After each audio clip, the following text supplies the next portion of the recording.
Oi, gente, tudo bem com vocês? Hoje nós temos uma companhia aqui. Manu vai participar um pedacinho com a gente, né, do nosso estudo.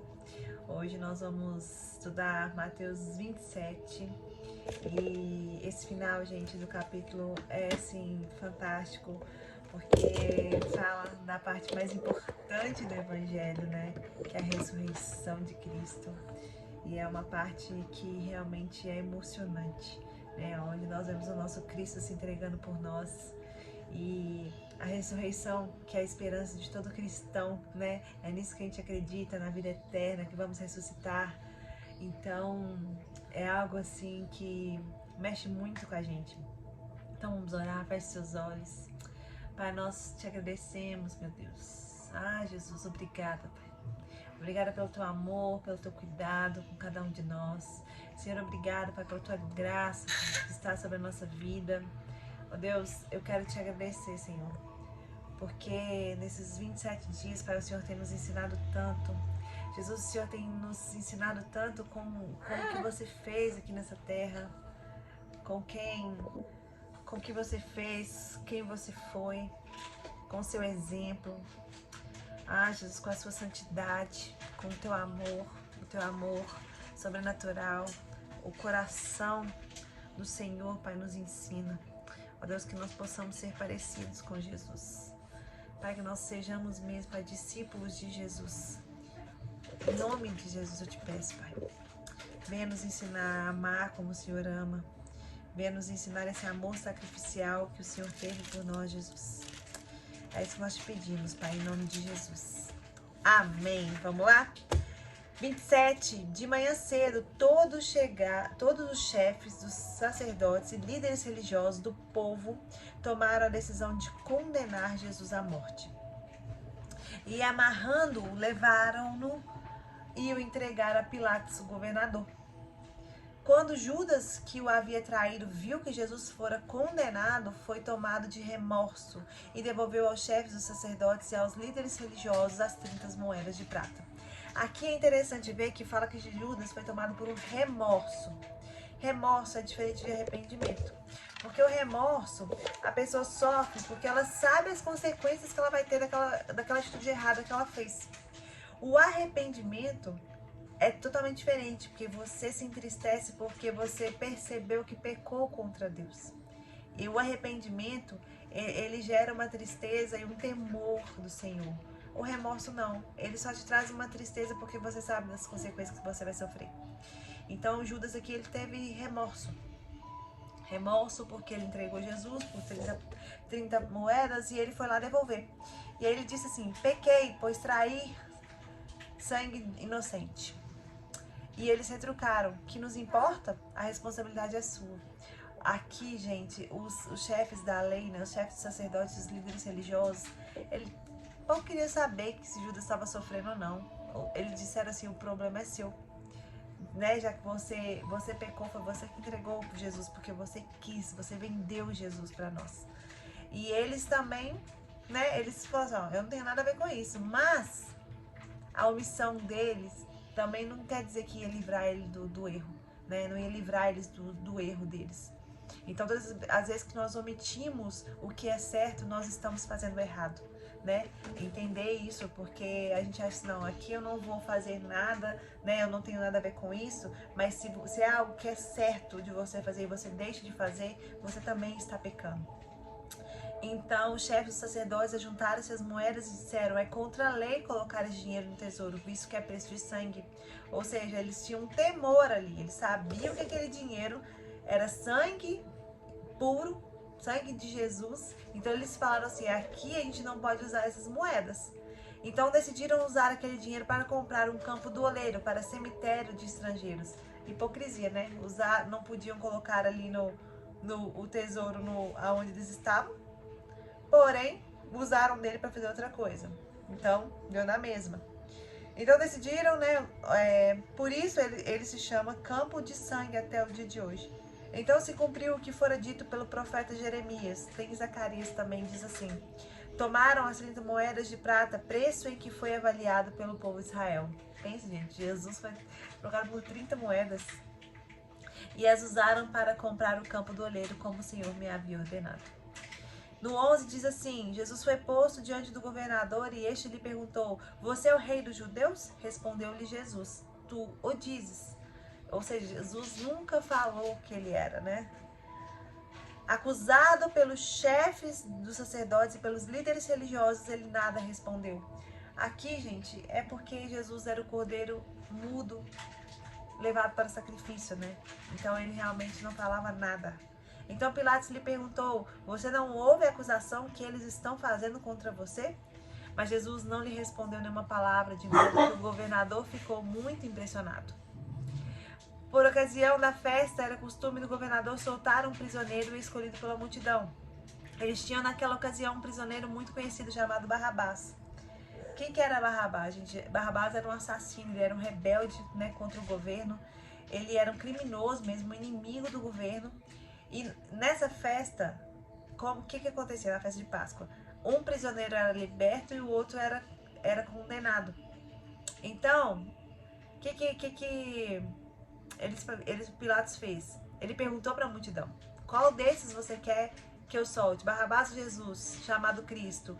E no 18 diz assim: porque ele sabia que o haviam entregado por inveja. Então Pilatos, ele sabia que Jesus estava sendo preso, não é porque ele era um criminoso, mas é porque os líderes religiosos, eles estavam com inveja dele.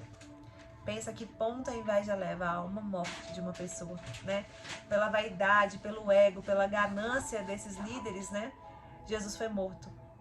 Porque eles não aceitavam, não se submetiam à autoridade de Jesus, eles não reconheciam, não queriam, na verdade eles sabiam da autoridade, mas eles não queriam se submeter a essa autoridade de Jesus.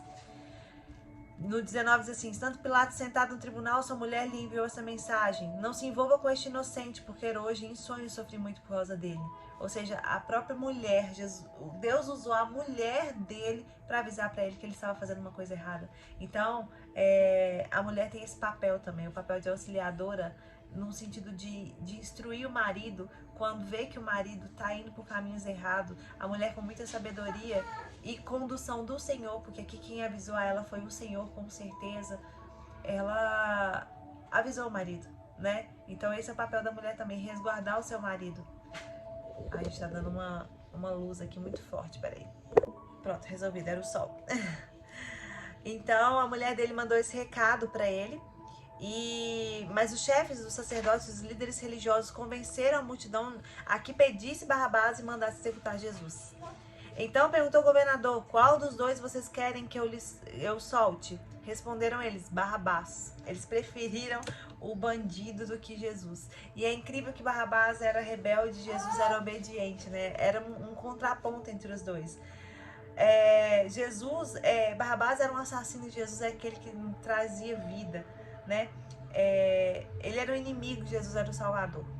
E mesmo assim o povo escolheu o errado, né? Quando nós fazemos a escolha errada, mesmo sabendo quem é Jesus, mesmo sabendo que é Ele que nos dá a vida que nós precisamos, Ele que preenche o vazio do nosso coração, é Ele que vai mudar a nossa vida, e ainda assim a gente escolhe outros caminhos, outros lugares, longe, distante do Senhor, por não perceber que é Ele que pode mudar a nossa vida. Continuando aqui, gente, no 22 diz assim: perguntou Pilatos: o que farei então com Jesus chamado Cristo? Todos responderam: crucifica-o. Por quê? Que crime ele cometeu? Mas eles gritavam ainda mais: crucifica-o. Ou seja, eles não queriam saber que crime Jesus tinha cometido, eles queriam mesmo que Jesus fosse crucificado, e isso tudo era para cumprir o propósito do Pai, né? Então, continuando, quando Pilatos percebeu que não estava obtendo nenhum resultado, mas ao contrário estava se iniciando um tumulto, mandou trazer água, lavou as mãos diante da multidão e disse: estou inocente do sangue deste homem, a responsabilidade é de vocês. Novamente a omissão, né? Mas quem disse que ele seria inocente?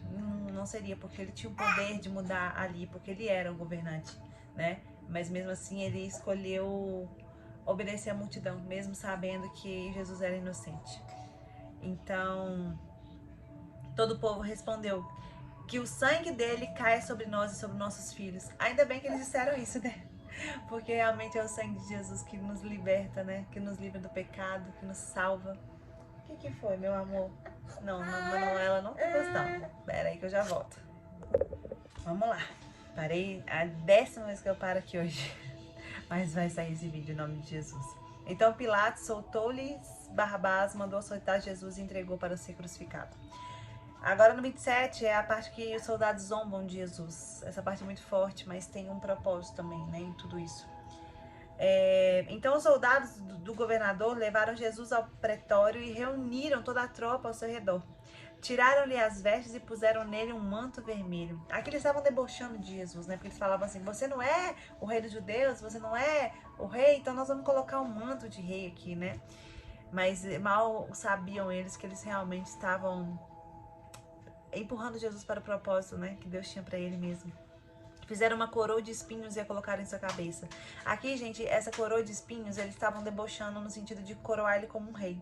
Só que o espinho era no sentido aqui, e nada na Bíblia é em vão, o espinho. Lembra lá em Gênesis, quando o homem peca, que Deus condena a terra e diz que a terra iria produzir espinhos e abrolhos pelo pecado do homem? Ou seja, amaldiçoou a terra e falou que ela ia gerar espinhos. Aqui, quando Jesus é coroado com espinhos e essa coroa toca nele, sangra Jesus, o que está dizendo? Que Jesus aqui estava purificando a terra novamente. A terra que era amaldiçoada, Jesus estava levando sobre ele toda a maldição, não só dos homens, mas de toda a criação. Então toda a criação, não só nós homens e mulheres, fomos redimidos em Jesus, né? Então ele levou sobre si toda essa maldição. Então, em Jesus, toda a terra foi purificada, né? O pecado de Adão manchou a terra, né? O pecado de Adão amaldiçoou toda a terra, mas a vida de Jesus, o sangue de Jesus redimiu toda a terra. E novamente a terra foi devolvida a Jesus, porque ele é o rei. Então foi necessário que ele morresse para que ele tomasse a chave e o governo da terra novamente. Então, continuando aqui, puseram uma vara em sua mão direita e ajoelhando-se diante dele, zombavam, salve o rei dos judeus, cuspiram nele, pensa bem gente, olha a humilhação que Jesus passou, cuspiram, tiraram-lhe a vara, batiam com ela na cabeça, depois de terem zombado dele, tiraram-lhe o manto e vestiram suas próprias roupas, então levaram para crucificá-lo. Jesus ainda, diante de tudo, passou por muita humilhação. E, querendo ou não, a gente percebe que muitas vezes, né, a gente sofre algumas coisas pelo Evangelho, pelo nome de Cristo. E quando a gente olha para Jesus e vê tudo que ele passou, ele falou assim, a gente pensa, isso aqui não é nada, perto do que Jesus sofreu por mim. E na crucificação, né, aqui no versículo 32, diz assim, ao saírem, encontraram um homem de Cirene chamado Simão e o forçaram a carregar a cruz para ajudar Jesus, né? E chegaram a um lugar chamado Gólgota, que quer dizer lugar da caveira. E lhe deram para beber vinho misturado com fel. O que é esse vinho misturado com fel, gente? Era um anestésico naquela época, para a pessoa suportar a dor de ser crucificado, né? Então eles davam isso aos prisioneiros. Mas Jesus, ele se recusou, ele provou e recusou a beber, porque Jesus se entregou verdadeiramente. Ele não pegou atalho, ele não tomou anestésico, ele realmente pagou todo o preço, toda a dor, todo o sofrimento ele levou sobre ele, né? Então, às vezes a gente tá passando por algum momento difícil, passando aí por um momento difícil, uma dificuldade, que a gente quer pegar um atalho, resolver o problema, dar uma aliviada. Às vezes, eu tô com algum problema, vou e como. Às vezes tô com problema, vou dar uma relaxada, vou ver um Netflix. A gente foge das situações que nos confrontam, das situações que nos forjam. Mas, gente, o sofrimento, ele nos aperfeiçoa e é uma verdade nisso. Toda dor, todo processo, todo tempo difícil faz a gente crescer. Então, assim como Jesus não pegou atalhos, ele foi até o fim, ele foi resiliente. Então, que nós também possamos fazer isso, né? Hoje, Manuela, realmente, ela quer participar. Ela não sabe se ela quer ficar no colo, ela não sabe se ela quer ficar no chão, né, Manu? Amém. Então, continuando aqui, depois de o crucificarem, né, dividiram as roupas dele, tirando-lhe sorte. E sentando-se, vigiaram-no ali. Por cima da sua cabeça colocaram por escrito a acusação feita contra ele. Este é Jesus, o rei dos judeus. Então, essa era a acusação que Jesus tinha. Peraí, gente, um minutinho. Então, a condenação de Jesus era essa, que ele era o rei dos judeus. E Gente, é incrível, assim, quando Deus tem um propósito na nossa vida, até o mal coopera para esse propósito. E aqui, até o mal, até as pessoas que odiavam Jesus, que mataram Jesus, que crucificaram Jesus, eles confessaram lá naquela cruz, eles colocaram, ele é o rei dos judeus, né? Parecia condenação de Jesus, mas esse era o título de Jesus. Esse é o verdadeiro nome de Jesus, o rei dos judeus. Além de outros nomes, né? Mas esse era verdadeiro. Quem era Jesus? O rei. Ele é o rei. Então, eles estavam pensando que estavam zombando de Jesus, mas eles estavam realmente confessando que ele era o rei. Então, 2 ladrões foram crucificados com ele, um à sua direita e outro à sua esquerda. Os que passavam lançavam-lhe insultos, balançando a cabeça, dizendo: você que destrói o templo e o reedifica em 3 dias, salve-se, desça da cruz se não é filho de Deus, né? Então, aqui eles começavam a zombar de Jesus. Pensa, Jesus naquela cruz já sofrendo daquele jeito, e as pessoas ainda zombavam, né? O que acontece? Aí, continuando aqui no 41. Da mesma forma, os chefes dos sacerdotes, os mestres da lei, os líderes religiosos zombavam dele, dizendo: salve a si mesmo, e é o rei de Israel, desça da cruz agora e creremos nele. Ele confiou em Deus, que Deus o salve agora. Se dele tem compaixão, pois disse: sou filho de Deus. Igualmente insultavam ladrões que haviam sido crucificados com ele. O que aqui está dizendo? Que eles queriam que falasse assim, mas você não falou que é o filho de Deus, você não falou que é o queridinho lá de Deus, né? Que poderia se salvar, agora vai se salvar aí, né? O que eles queriam dizer? Que já que você é o filho de Deus, você não teria que estar passando por isso. Você não teria que estar tendo problema, você não teria que estar sofrendo. Por que você está sofrendo? E é isso que muitas vezes acontece com pessoas que acreditam que se eu estiver em Deus, se eu entregar minha vida para Jesus, eu não vou ter problema. Eu não vou passar por nada, por nenhuma tribulação, nenhuma doença, nada vai me acontecer. Porque eu sou filho de Deus. Só que ao contrário. Toda vez que, quando nós confessamos que nós somos filhos de Deus, nós também temos que entender que a gente tem que caminhar para o sofrimento glorificando o Senhor. Tudo que acontecer na nossa vida é para a glória do Senhor, seja boa ou seja ruim para nós, é para a glória dele, né? O que nos faz filhos o que fez Jesus ser filho de Deus é estar naquela cruz. E o que nos faz ser filhos de Deus também é carregar a nossa cruz, entender que todas as vezes que a gente passar por tribulação, nós estamos passando por um aperfeiçoamento. Deus não está nos castigando, Ele está nos aperfeiçoando, nos tornando pessoas melhores, mais parecidas com Jesus, né? Então, muitas vezes as pessoas se frustram com isso, porque vão para a igreja, né, se entregam para Jesus, achando que realmente, pronto, agora os meus problemas acabaram, minha vida vai ficar maravilhosa. E aí se frustram, às vezes, na primeira tribulação que passa, no primeiro sofrimento que tem, na primeira decepção que tem. Só que ao olhar para Jesus, a gente entende que aquele que é filho de Deus, ele vai suportar as dores, ele vai suportar a tribulação e ele vai perseverar até o fim para cumprir o chamado que Deus tem.